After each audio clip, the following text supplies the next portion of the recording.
Okay, Ewan, pasture weeds, this is getting into the real heavy stuff now, isn't it? Well, it's a big issue for a lot of farmers. And specifically, like we're doing this in the springtime, and I just see the evidence starting to come. And it is a big problem, and people don't know how to fix it. And we get lots and lots of calls now. What's the go with California thistles? I've got them every year. It gets worse. I've sprayed them 5 times. It's getting worse. Ah! What's funny for me is seeing the ones that came from Mitre 10, the garden department. Oh, yeah. The ones that we're going to see a little bit later. Daisies. The daisies, yeah. All right, well, let's bring them up. Yeah, no, this is a perfect example, exactly. That says it all. When we went up to Woodland Road, and even before that over on the peat farm, these were the bane of my life, along with nodding thistles. And they just start in the spring, and then they just take over. And as I've said in other videos, like we could go down a paddock, and I went down to the paddock with the original owner at Woodland Road, and he said, we're just going to move the sheep. And I was looking around the paddock, where the hell are the sheep? The sheep, were they hiding in this stuff? Yeah, you couldn't see them. The dog went around the back, and next thing the sheep appeared out of the nodding thistles, and they were about 5 feet high. And obviously what he was doing wasn't working because he was spraying with 2,4-D and he still had more thistles. So it wasn't solving the problem. Yeah, this is a pretty common sight too on New Zealand farms, this one, isn't it? Yeah, it's not so much in the dairy country, but, like as we move on, I think the bane of most dairy farmers is California thistles. Right. We've got this video here that it's pretty interesting because it shows a side-by-side between your property and a neighbour's property. That's right. And this was taken in it was in May. We'd grazed that not long, and these guys were showing the remnants of what was going on in the dairy pasture. So we've got on the left side is the neighbour's property, and on the right side is your property. Yep. Okay, I'll let this one play out. I'd like you to guess at which paddock gets sprayed regularly for weeds. Could it be that one? I think I ruined the guess. Yeah. Sorry. Yeah. Could it be that one? Strangely enough, this one is the one that has been sprayed regularly for weeds. This is the boundary fence. This is our farm. We haven't used spray for Malcolm's had it for about 20-something years, so it'll be that long that he hasn't used spray. He has only done soil corrections. Now, which paddock would you rather be sitting in? Well, actually, Paula makes a really good point, right? Because, sorry for ruining the surprise by saying, which side was yours. Obviously, you're not going to spray on your side because that's not what you do. But she makes a really good point because you would expect the sprayed side to at least not see all of that stuff living. You'd at least expect it to be dead or something. I think that, the reason why Paula did the video, I think he sprayed it twice and they still came back. Right. And it actually looks a lot cleaner this year at the moment, but the other neighbours are showing him up. It's starting to come up thick and fast. And right. Yeah, and it's just like, oh my God, here it comes again. And in the middle of summer, we're clean, covered in red clover, everything like that, and we're looking at this. And it just gets worse and worse. And it's either the sprayer or the topper or whatever else. But it just, and it, as we see, it's the bane of so many dairy farmers' lives at the moment, California thistles. And they say, you got to kill it. They got roots going over here and there. And they go, hey, whatever. Yeah, yes. You just appear like the luckiest guy on the planet because you just don't appear to have that problem. But you've actually thought ahead about it. Well, I never realised how much of an effect this whole process of the soil fertility was going to have on all these weeds. But as we progressed down the track, they were an indicator species. They showed us things. We saw a result out of them. We saw them dying off. And then we realised it's like, well, they're just an interrelation. And when they're there, they're trying to do a job. And when they're not there, they don't need to do a job. And so it's the old Nanny McPhee thing that we talk about, Yeah. When you need her and don't want her, the old bag's there. And this is us. It's like, you need to talk to us about this. You need to get it sorted. All right. So before we move on to the next slide, what are we saying about what the neighbours' weeds are trying to do for the neighbours' land if we're taking that approach? Oh, yeah, they're trying to bring up some silicon. the thistles are. Okay, this is an absolute thistles and prickly plants is just goes through to gorse. It's a total indicator there's no silicon, right? Available silicon. Soil there's about 30% of your soil is actually silicon, but when it's in the wrong form, you can't get any available. It has to be in a particular form, the right biology that needed. Now, that's the indication of what that plant's needs there. But if you want healthy soils and get rid of all the weeds and change the soil structure and the different types of pasture and all that, you need to go right through the whole soil profile. It's 16 element tests. Well, when we get up to doing the trace elements, is we're looking for 21 or 22 elements, and every one of them's critical. Mm. And so when you go to the science, I remember I got in trouble with the Commerce Commission. They finally admitted that they thought silicon was an essential plant element after, 400 years of science or something. They finally came out and said, oh, well, we actually admit that silicon's most important. There was bloody books written on it from scientists and everything else. And They finally go, well, there's things like, I think nickel has now been allocated that is an essential plant element. Mm. So it's going to make 16. So, sorry, let's go make what? It's going to make the number 16 is going to be the most essential. These minerals are essential for plant growth. And I see. Oh, my good God. I mean, I think we can progress a little bit further than this process now in understanding how this all works and stop limiting ourselves to old science. So the problem that the farmer has, and we're using your neighbour with much appreciation to them, but the problem the farmer has with this idea that the existing weed structure is there to improve the land. They don't even have the foggiest idea that that's what it's trying to do. That's what it is trying to do. It is trying to fix your land. So the problem with that is your average farmer doesn't have time to wait for the weeds to self-clear. He might be 20 or 30 years. Right, exactly, right. Yeah. And so if you want your land productive and you know what the weed's trying to do, and philosophically it's trying to replace itself with a higher order plant until the ground is spot on. Thank you. Ewan has given me thumbs up. But if it's trying to do that, you just don't have 20 or 30 years to wait. So you can get in there yourself, put the right things in it's missing, and then they just disappear. Yeah, it's called biohack. It's one of Paul and my favourite words. It's like we just biohack it because we go, okay, limiting factor, it's not there. We can get that. We can mix that in, blend it, whether it's copper, selenium, iodine, nickel, cobalt, molybdenum, calcium, magnesium, like all of them, potassium, sodium. Which one is it? Which part do you need? Why aren't we looking at it? Is it there? Is it not there? What do we need to do? You get the soil available working for you and you identify these things and you go, and they just go away. Right. Well, thanks for being patient with me going through that, because I think it's worth repeating if you're hearing this for the first time, the concept of weeds acting as a device to upscale the land back to draw in the elements that it needs again until it will just sort of walk off the land. So absolutely. And we'll see this with some of the plant species that are coming up in the as we go through this. Now, just look at the mechanisms they do to defend themselves so they can do the job. Yeah. The Nightshade's a good one too. That's it. Yeah. I mean, more than just like this woody, curly sort of beast that just wants to rip you apart. You've also got these toxic ones that if you get it into your mouth, you'll fall over, and it's shading the ground. I find that a really interesting concept, like it's sort of protecting the ground. Yeah, well, at least when you fall over on the nightshade, you won't get too sunburnt. But okay, let's get through this slide here, which is the low-cost approach from prickly weeds to productive land again. If you don't mind, I've called it the 4 prickly steps. Yeah, well, for the first step, test your soils. And I mean, test them properly. Yeah. Test them absolutely properly. So you know what's going on.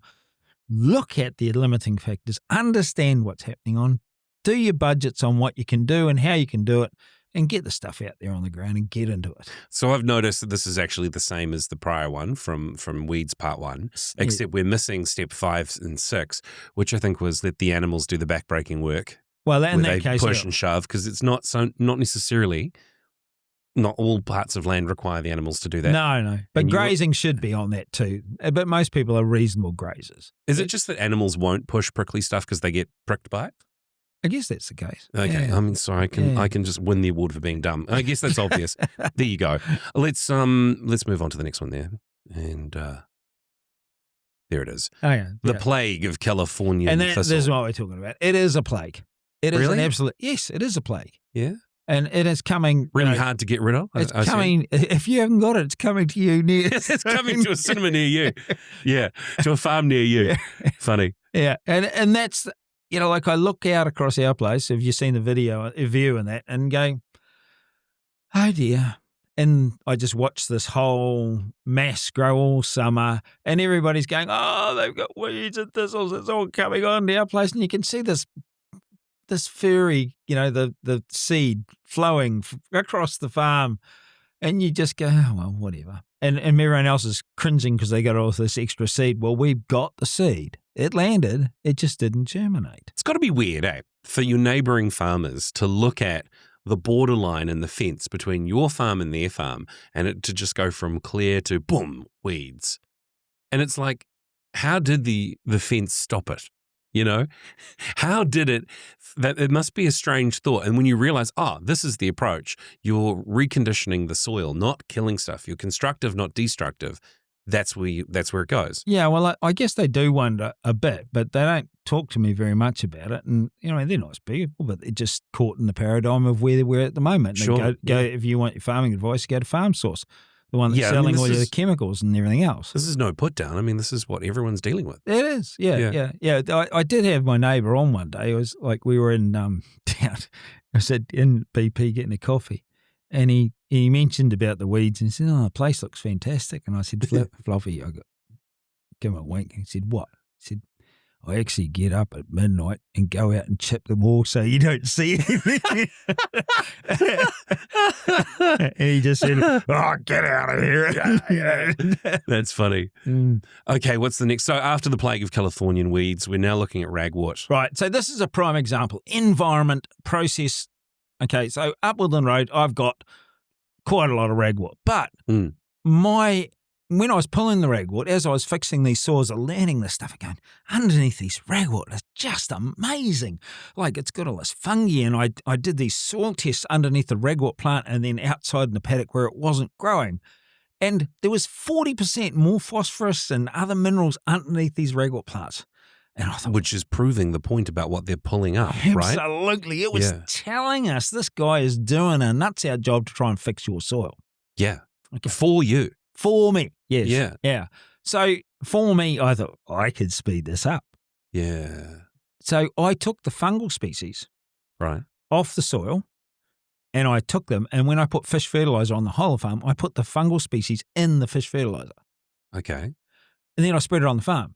What about the copper there? This is on the screen there. Well, I was low copper. Did you add that to the mix? No, I didn't. I was still in the learning phase of this. This is going back a few years, isn't it? Yeah, right. Yeah, we're going about 2001. I think this was the greatest cock up, the son of the black stuff. That's right. This is in your book, isn't it? Yeah. So we go and put it on, and then in the springtime, I'm looking for all this fantastic growth from all this fungal species and everything like that. Yeah. But the interesting thing that this is the relationship between fungal species and pastures. The relationship with the fungal species that I had a love affair with ragwort. And so it went around germinating every ragwort seed that was ever possibly grown in Woodland. All right. That was the cock up. That was the cock up. The whole farm turned yellow. Oh, beautiful. Gold fields. Oh, Van Gogh, eat your heart out. Wow. Summer flowers everywhere. But it was a cause and effect. Mm-hmm. I put the species out there and going, I want to get this going. And they got going. And so then my soil's getting better, but I'm growing ragwort like it's going out of fashion. And I'm not going to spray it. And we didn't have many sheep. And I'd planted a bucket load of trees with just behind two wire fences. So I couldn't get sheep without them getting in the trees. And just give me some clarification here. Is this essentially inedible for livestock? Sheep. Just sheep only? Only sheep, though? Only sheep. They don't get toxified by it, but cattle won't touch this stuff. Okay. Well, they will if it's mowed, but it's not good for them at all. It's one of those funny things that sheep can handle. And I don't even know why they do. I haven't done any work on that. Anyway, bang, I grew this, and it was really interesting because you could see under the soil it was getting better and better, but there was more information starting. And again, what's going on here? Some paddocks aren't as bad as others, and this is So then I started looking at the relationship and going, what's the factor that's really with the ragwort is? And it was really starting to show me, shit, if there's no copper, there's even more of these guys. And so there was a relationship between the copper and them even be able to do their job. Because once the copper came, the soil biology even took up faster, and these guys just went, oh, and they're gone. Amazing. It was a big cock up, but we learned from it. And like my neighbour, he used to spray all the time, and one day he came over and told me he hated my guts. And I said, "What? Why?" Why? I said, "Frank," I said, "you always go, I hate you." I said, "Why, Frank?" He said, "I've sprayed every year, and I'm still doing it, and you didn't do anything, and you got no weeds." And like, poor Frank, God, he died of cancer. He used to walk around the farm and bare feet and spray. Constantly spraying, and he dies of cancer. Yeah. Nothing to see here. No, nothing to see here. Jesus. Yeah, so, I just took a pragmatic, long-term, no-money approach. Well, I can't afford it. But I kept learning about what was going on. And so we got a better pasture out of it. Right. So we learnt this better, and the animals did better from it. Plus, you germinated all the ragwort. There might not have been any left. Yeah, they would have self-seeded. Yeah, I didn't get to kill them all off. So when you see these guys, there's more than likely you've got a copper deficiency, which generally goes in selenium. Selenium is regarded as just an animal problem, but it's not. We've seen a massive change in copper availability in the plants from selenium. So we have to look at that along with all the other minerals. And one of the big things that I did learn from the ragwort species is the ability to move nutrient from the non-available pool into the available. And that was what was showing up in the soil test when I was doing it. They were taking it from the totals, bringing it into the availables, and it had certain key factors to do it. Copper, selenium was two of the major key factors. So once I started to understand that a bit more, cool, next bit of learning. So thank you, Mr. Ragwort. I'm eternally grateful for the year of summer flowers. Okay, what have we got up on the next one here? Let's have a quick look at this. It's the willowweed and buttercup. Yeah, now this generally comes in the heavier country or really wet soils and that. We were confronted with this 3 years ago with a 3.5 metre rainfall for a year. And it was so amazing. We made such a mess on the farm in places. I mean, could have just walked after the cows had been dropped potatoes and it was already rotary hoed up and everything. Yeah. And I was just expecting the greatest weed infestation because there's so much seed there. Yeah. And nothing came up. Wow. Yet all the neighbours' places, they had willowweed everywhere. And so it just says the seed was sitting there waiting for the environment and the situation to happen. So it grows in anaerobic soils, low in oxygen. So when it's so wet all the time, there's no oxygen gets in the soil, it gets trampled, up come the willowweed. Now the buttercups on the other side, they tend to come in the heavier soils, like in the Hauraki Plains and marine clay, same thing. Get condensed, too much foot pressure, moisture on it, gets anaerobic, bang, up comes the buttercup. Okay. Now we got to be careful about two. There's a creeping buttercup and then the giant buttercup. The creeping buttercup will come and go through the season, and the cows will eat it. Right. Don't be concerned about it. It's not really an issue. It quite often will germinate. If it's pissing down with rain, the cows go through a paddock, and just from one event, they go, oh, we're supposed to grow. And they'll grow. Next time through, you'll eat them, and they'll be gone. Like there's no real issue. The giant buttercup, you've got a major longer-term problem. It's more of a longer-term issue of soil oxygenation and all that sort of stuff. So you've got to deal with your soils. If you want to fix this problem, you have to deal with your soils. It's not a case of spray it, fix the soils. Right. Let's go to the next one then. Pennyroyal. Wet and anaerobic soils. Yeah, now it goes hand in hand with giant buttercup. What you will see is that generally these weeds that grow in anaerobic soils have got a pungent smell. Yes. Willowweed, pennyroyal. Listen, the pennyroyal usually turns up after it starts to dry out, but you can smell it a mile away. And so, again, you got to fix your soil. This is coming about from deoxygenation. So when you look at it, you got to get your calcium, magnesium, and all these things in order to grow your soil out, so they don't want to grow there. Is this type of weed, pennyroyal, if it's in wet and anaerobic soils, like you're saying up there on the screen, does that mean it's making it dry and oxidized? Is that what it's trying to do? Pennyroyal is an interesting one. I don't really understand its function fully at all. It's not one of the ones that you can see a massive benefit from, especially the ones that really stink. I can't see a benefit coming out of what they do. Where most of them you do see a bit of a benefit, but with these guys I'm going, I don't know. I'm still a bit out to dinner on that one.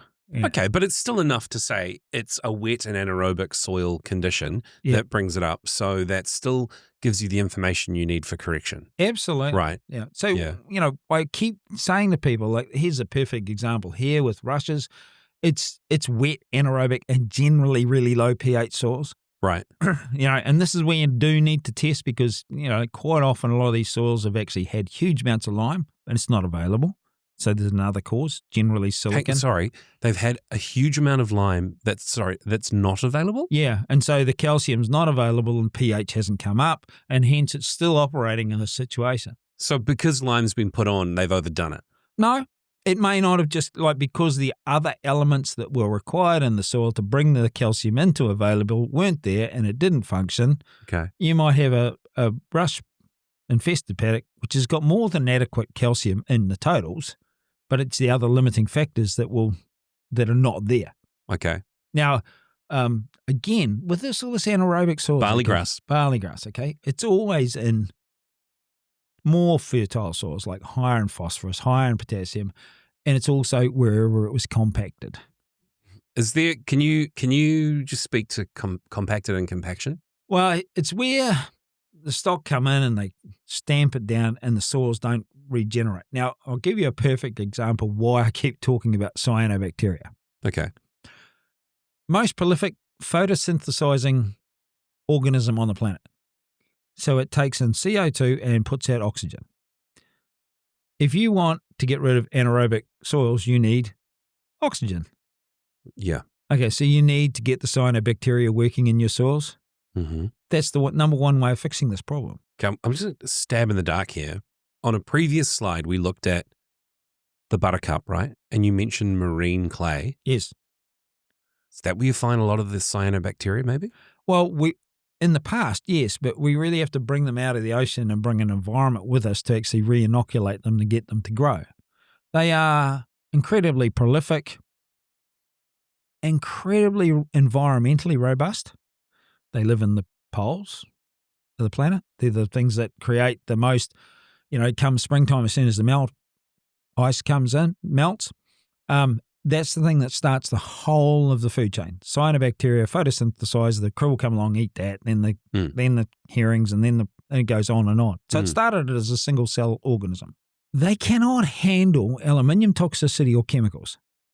That's the two things that I've seen them. If you want to waste them, that's how you destroy them. That's how you do it. And so, but if you can bring that environment back into the soil, then once you photosynthesize those, and we'll do a podcast on this, single cell organisms and how important they are. Mm-hmm. But once you get them going, then they oxygenate the soil for you because they're taking the carbon in, put it into the plant themselves, kick off oxygen. Oh, now we're getting oxygenated soils. So then the plant species start changing. Okay, and so that's where the compaction question lies with because if it's compacted soil, there's no aerobic stuff going on, so then you have barley grass appears amongst one of a few species that particularly like fertile and anaerobic soil. But doesn't fertile imply that it's great soil? Some of them are.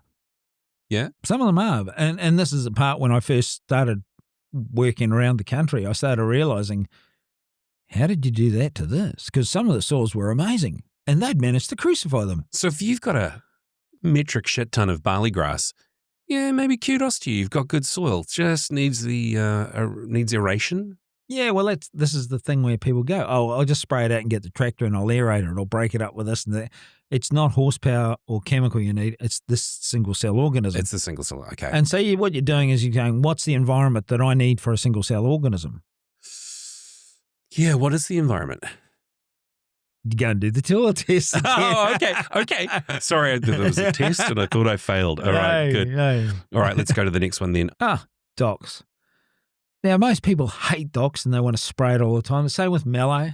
Same situation. You know, it can take just one event at the wrong time. Stock gun a paddock, stampling into the corner, and up come the docks.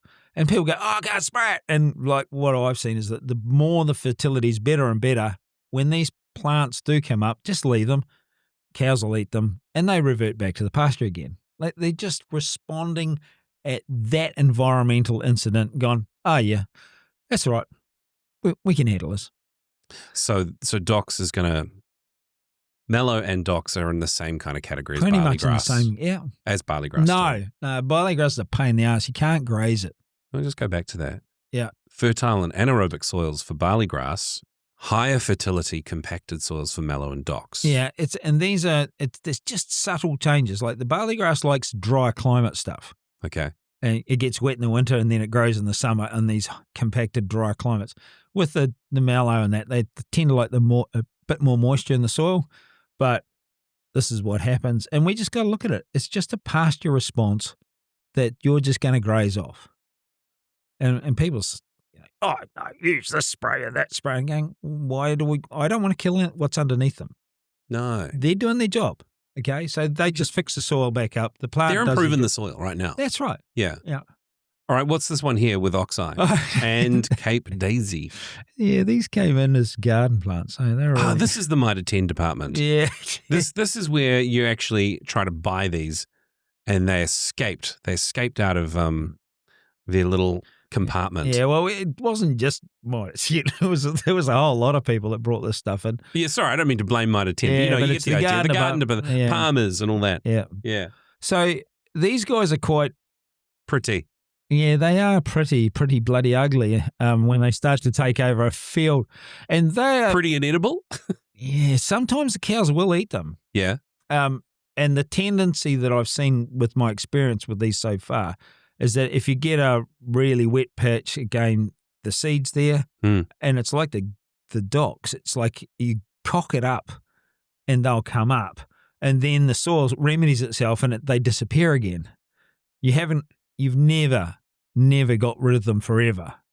No, they're just waiting for you to screw it up again. Then they'll kick back into gear to do their job. That's it. But the better we get the fertility, the more that they just don't be part to play in it. I've got a front paddock at home at the moment that it's got some of this oxeye Davesy in it, and I go, I've seen you before in there, and you'll go again. But it just, when they went in there this winter, it was the wetter patch of the year, and there was a few things going on. Okay, and I'll just, okay, I suffer it and see that one paddock. I'm not concerned about it. It's going to go any further. But these things happen. Okay. Low fertility grass speaks to inactive soils, lack of available minerals and biology. Oh, yeah, you've put a note there. Multiple causes. Yeah, I mean, the stuff here is like a lot of times, certainly the sweet vernal and the rat's tail, is that you see them on the volcanic ashes, which are low fertility. Generally, there's higher aluminium in the soil. Mm-hmm. Generally, there's not much calcium, available calcium. There might be enough calcium, but not available. And generally, they've shut down. And in one way or another, chemical input, which can cause the fertility to dry up because there's no biology to bring it out for you. And then it goes to these harder forms of grasses and nothing wants to eat them. And this is really, these ones are quite easy to deal with on a longer term process, because as soon as you do remedy the soil, they will just sod off. Okay, can you explain to me what is meant by low fertility grass? Because, there's a lot I don't know, and I'm here to ask the dumb questions, but there's bound to be someone that needs this answer. Well, put it this way, every bite is only about half of what a high nutrition plant is. So it's a low fit. Oh, it's low. It's like saying low nutrition. Yes. Yeah. Why don't they just say that? Well, it comes from low fertility soil to go to low nutrition plant. Okay. So a low fertility grass is like saying a grass from a low fertility soil. That's right. Okay. And it doesn't you just got to find the limiting factors, because we got to understand what are those limiting factors. And then we come to this Fantastic. Bristle grass. Grass. We've got a video about this as well. Yeah. Let's go across to I the slide, though. I'll preempt the video Okay. a little bit. See, the council and everybody else is saying, oh, we've got a plague of bristlegrass and you've got to spray it and you've got to do this and you've got to do that. Now put this into context of what you're going to see. Okay. So just before we go to it, bristlegrass grows in unhealthy soils generally, and it's low fertility toxic soils. Okay, let's hit that video. And generally we've caused it. Yeah. Why is it that bristlegrass loves to grow around road markers, but not around our road markers? But we've got a sign up here to say, don't spray. There's our sign. So what is it telling you about bristlegrass? Bristlegrass is only growing where the ground is dead. It is only growing where the ground is poisoned. We've been on an orchard where it was just covered and smothered in bristlegrass. Soil fertility program, go back a year later to check it out and boom, gone. And he'd actually forgotten that was his problem. There's the bristlegrass. Yeah, they've sprayed it again to get rid of the bristlegrass, but it's not going to work very well. I mean, this is in your pasture, when it takes over your pasture. Bristlegrass is a symptom. The cause is a poison. It's just trying to fix your soil for you. It's just not very useful. Fix up your soil, bye-bye bristlegrass. They actually mowed over that as well. So they sprayed and mowed. That's why it didn't look like the prior slide with those big bushy bristles. And this is what we see. We just have to go outside of our gateway. We have a no spray sign along our road frontage. Mm-hmm. We look after ourselves. And like this is the neighbours, just the small block next to us. And like the sprayed everything, it's a mess. But even like right where we're looking at now, it's like where it hasn't been sprayed, the bristlegrass didn't come up. There's a little bit in the bottom right-hand corner. But so wherever they sprayed, the bristlegrass came up in spadefuls. Mm. And so when I see people, I've read some articles last year in the Farming Magazine about how to get rid of bristlegrass out of your pastures. I'm going, you're a long way down the hole and you haven't realised how far you've gone, and they're going out to get a chemical spray to spray the bristlegrass, and then they're saying, well, they do this and do that. And man, the cost of it was just enormous. They were looking at spending $600 to $800 a hectare on intervention. Mm. They'll only make it worse. Yeah, considerably. Yeah. Yeah. And so the council is the one telling everyone what they have to do, and they can't even see what they've done themselves. Oh, well, at least they honour the don't spray sections, I suppose. Well, but they don't know any better, do they? They don't know any better, but this. go and drive down the road. Oh, why does that bristlegrass start there and why doesn't it stop there? And why hasn't he got it in his paddock? And what's going on over there? There's none of that thinking pattern. It's like, what chemical do we use this year? Oh, it didn't die. What chemical can we use next year? Going, the one thing that does die every time is cyanobacteria. Yeah. That is the one thing that dies from everything that they do. Okay, so the bristlegrass is growing where I guess it's Roundupped? Yeah, I guess that's a predominant poison in it. Yeah. Okay, so it's growing where they've put Roundup on. It's almost as though Roundup is bristlegrass fertilizer. But in fact, what's happening is the bristlegrass is trying to bring the cyanobacteria back. As soon as it happens, it's like, there's no cyanobacteria. I'll pull it back. And so up it grows. It's trying to create an environment to start this whole process. Soil hates being bare, okay? Yeah. So bristlegrass has a environmental footprint that says, I can handle this, so I'll cover the ground. That's their job. They want to cover the ground. Mm. Nothing else wants to grow there because it's all poison. The cyanobacteria, the ryegrass, no. Yeah. Bristlegrass, well, we can handle this toxin and we'll put a cover over the soil. Yeah. Yeah. And we'll try and defend the soil one way or another. Oh, wow, that's... So they're just an indicator of how badly we're dealing with the situation. Speaking of covering soil, this is what we were talking about this before, the nightshades and those big broad leaves covering the soil in its attempt to, I guess, heal the soil. Yeah. They always turn up. Like in this situation, there's a little bit of it's been a mulch put down on the ground. Mm-hmm. And so the mulch is trying to break it down to get some carbon availability.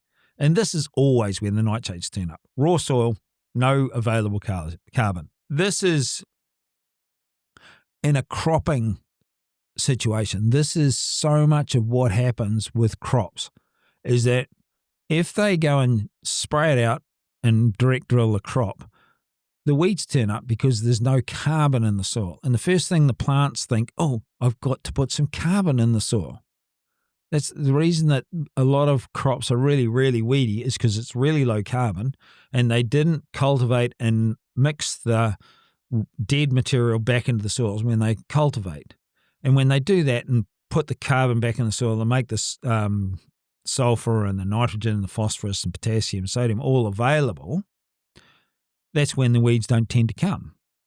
So this is an exact, a replicate of this. It just puts a cover over the soil and it wants to save it and wants to put some carbon in the soil. So we generally, if you're cropping, you've already sprayed it once and then the weeds start coming up and you spray it again. So then you're actually beating up your defense. The irony, it's something else, actually. Yeah, fascinating. Let's look at this one over here. We're looking at woolly nightshade. It's our second to last slide on the deck. This one's in raw soil with low organic matter, and you've put a note on it that it's found in reverting bush and uncared for land. Yeah. Uncared for land, that's an interesting one because you'd think that it would have free reign to sort of sort itself out. Well, that's what it's doing. It's actually setting an environment up along like this. You'll see the gorse in there amongst with these pictures here. And like this is what just comes in these areas until the native bush strikes, and that, you're actually better off with the gorse in the situation without the woolly nightshade. It's a bugger of a plant.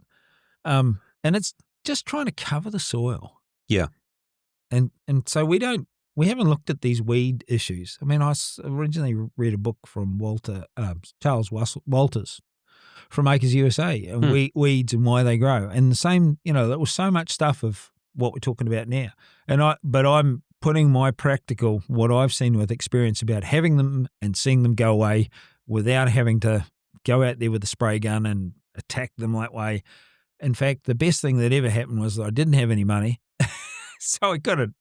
So therefore it was easier. Yeah. Yeah. Well, then you had to actually observe That's what happens naturally. If you don't have any money and you can't do anything, then you go, okay, let's see how this plays out. Totally. Well, this takes us to the end, Ewan, because the real answer is fix your soils. Absolutely. And it's just, it's bing, bing, bing, bing. And what happens is the productive capacity of the soil gets so much better. And so your production's going up and the weeds are going away, which makes for lazy farmers.